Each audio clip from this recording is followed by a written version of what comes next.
All right, so a few tips and tricks that I have forgotten in these videos and forgotten to say in general. I wanted to kind of go over, and I've had a few questions about some of the stuff I use. Um, as you all know, I'm a mom, so my brain on most days is not what it used to be. So one of the first things that I wanted to say is mushrooms. Tonight I made the pesto chicken or pesto pasta with chicken, and I did mushrooms with that. One of the things with cleaning mushrooms, which I didn't know until it's probably been about 3 or 4 years ago, is you clean them with a damp cloth. To put them under water makes them tough, and I did not know that. So you just take a damp cloth and wipe the tops of them off. And then I normally just pop this whole thing, the whole stem out to use them. So that's something, I watch a lot of Food Network. It's my favorite channel.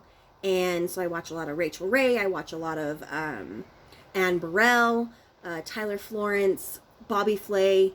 And I've picked up a lot of the stuff that I know from them. I mean, the majority of my information and the way I cook comes from my mom and my dad and my Aunt Jody, and certain people that cooked a lot when I was a kid. Even my grandpa Dave, he taught me a few things, especially about putting sugar in your water when you boil fresh corn, and different things. So I picked up a lot from family, but a lot of the tips and tricks that I guess I think about more often is from Food Network. It's my favorite. And so I learned a lot of that from there. But there are some other things like olive oil. The olive oil that I use, it doesn't matter what brand. That never made a difference. My sister, Tracy, told me when you're picking an olive oil, it doesn't matter what brand it is, what kind it is, but make sure you always get the first cold press. I guess that makes a difference. And honestly, in the flavor, it really does. I use the Pompopian. I can't pronounce that. Anyways, this one is really good. It's a super robust flavor. Obviously, it says robust on it. And I actually think that's backwards for you guys. Sorry, I don't know how to switch my camera. But this is the flavor that I like the most, because I do, in using this, I do an olive oil and balsamic vinegar stuff for my bread occasionally, which I'll do a recipe like that. I'll show you guys how to do that. And it's really good. So it's just easier for me to buy one kind, because they have like a more smooth flavor. They have several different flavors of it, but I like the robust because it's really good and it's good for you. It really is. It's good for your hair, it's good for your skin, and it just tastes good. So I do use that, but make sure you get the first cold press. That's what I use when I do all of my cooking, unless I'm deep frying something, because buying this in the gallon, and I would need several gallons to deep fry something, not going to happen, because it's a little bit more expensive. But like I said, it is good. So, but when I do deep fry, I do use just like a vegetable oil or peanut or something to that effect. I wrote everything down on a sticker page, by the way, because I'm a mom. So give me just a second. Okay, pasta water. When I was doing my pasta today, it did start to boil over. Well, it wanted to boil over. And one of the things that I've learned is when it starts getting that white foamy thing going on, and it's going to start boiling over, if you add olive oil or any type of oil at that point, it will take it down. Something else I learned from my sister's stepdad. It's kind of a weird story on how we're sisters and how we are all related. He's kind of like my dad, Rustin, Uncle Rustin kind of deal. But he, taught me that if you stick a wooden spoon over the top of your pan, it will stop it from boiling over. And that works just as well as a little bit of olive oil. However, if you just add olive oil right when you start the water, it doesn't work. You have to wait till it gets that foamy white stuff, and then you can add it, and then it stops the boil. But the wooden spoon works the best. As far as like if you can't watch it, throw a wooden spoon on there. It works, and it does really well. Something else is vinegar. and lemon juice. So tonight I had to use vinegar for the acidity. I didn't make that a point. And acidity also brings down the sweetness. So when I was doing my marsala chicken, we don't like a super sweet. When I think of meat, I think of it as salty and that kind of flavor. But I added the marsala wine, which I found to be super sweet. So at the end, and I didn't actually say that, but I did douse it with lemon juice because it brings down the sweetness of it. So you have two uses in that, and you can, you can interchange them. Like if you only have vinegar, use that. If you only have lemon, use that. But white vinegar, I would say, would probably be one of my biggest staples. I do use apple cider, but I mainly use that when I'm making homemade barbecue sauce or something to that effect, because when I think barbecue sauce, I think apple wood smoked or something to that effect, and so apple cider vinegar just kind of goes in with that. But I would keep white vinegar because it's acidy, obviously, and it kind of like, it doesn't have a distinct flavor. It just has that acid in it that you're going to need in general for cooking. So that was something else that I wanted to point out.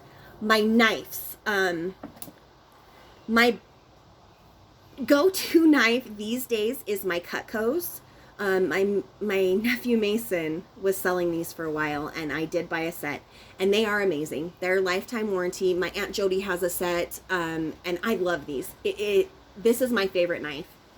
9 times out of 10, it doesn't matter what I'm chopping or what I'm doing, I'm using this knife. I don't know if it's just because I want to use a big knife, but this is my go-to. However, before that, for my wedding, my sister's best friend, Kelly, who's actually one of my good friends as well, I love her, she's like a sister to us, she got me a set of Rachael Ray knives. And then Kyle, I've had these for, Kyle and I have been married for a long time. So, eventually my handles gave out, and thank you, Kyle. But I gave them to my father-in-law, and he actually put, this is an elk antler on it. This one he has to cut down, but I had a set of 3. I had a paring knife, a bread knife, and then I had this one. And this is the one I used for years, and I still do. I love this knife. This is the knife that I really learned on when it came to having a good knife, which is super important when you're wanting to cook and cook a lot. But I do have to have my father-in-law. He's going to take this particular antler off and put a smaller one on, because holding this now, it just doesn't work. So he is going to fix that, and I'll be using this more. But a good knife is a staple. And like I said, I loved my Rachael Ray's, and I still do. But for now and for a while, I've been using my Cutco's, and these are the bomb.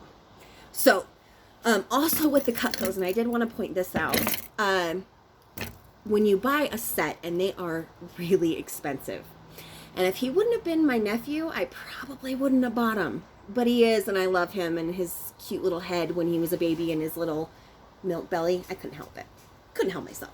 But anyways, they give you a cutting board. My Aunt Jody actually bought the huge set, because she's awesome and does that. I bought a smaller set, so I only got one that was about, just a little bit smaller than this. But she had a set of 3. And they have this little lip on them, so when you're cutting meat or different things like that, nothing runs off your board, which is great. And I use these constantly, and you guys see that in my videos. And I stack them on top of each other, so if I'm cutting meat on one, or veggies, or whatever it is, sorry, hold on. Anyway, whatever it is, I'll stack them on top of each other, so I can use meat on one of them, and then I can have my veggies on the other, which is great. These are awesome, and have actually saved a lot of messes on my counters, which is great too. And I didn't bring out my lazy ladles, but that was something else that I use a lot, and everybody's like, well, what's with the thing hanging on your pan? They're called lazy ladles. I also have lazy tongs. They're from the Rachael Ray brand. She's probably the one, I started watching 30-Minute Meals, and she was kind of the one that really, I loved food in general when I was younger, but 17, 18 years old, when Kyle and I got together, it was time to start cooking and time to start doing things. And you know, I had certain recipes from my family that I could make, but I needed a little bit more. And so I started watching Food Network, and Rachel Ray was my person that I watched. I found her super intriguing and fun, and she just kind of brought a different element to all of that. So I have stuck with her. My pans are also Rachel Ray, and you can tell they are very well used. I've had these ones for a while. It's time for me to get a new set, but these pans are amazing. They're oven safe, and just great. I mean, I don't use metal in my pans in general. I mean, they have a couple of little scars on them. Well, I don't know if you'd call them scars, because I don't know that salt did that, but something did. And anyways, they're just really good, really durable. They're decent priced. I mean, they are a little, 100 and something bucks is what I pay for normally for like a set of them, which to some people may not be a lot, but to us, I mean, that's kind of steep a little bit. But they're such good pans, and they last me so long, and with as much as I cook, it's definitely worth it. I know that there's probably better pans on the market, but these are my jam. My kitchen is actually orange and green. And you know what? One second.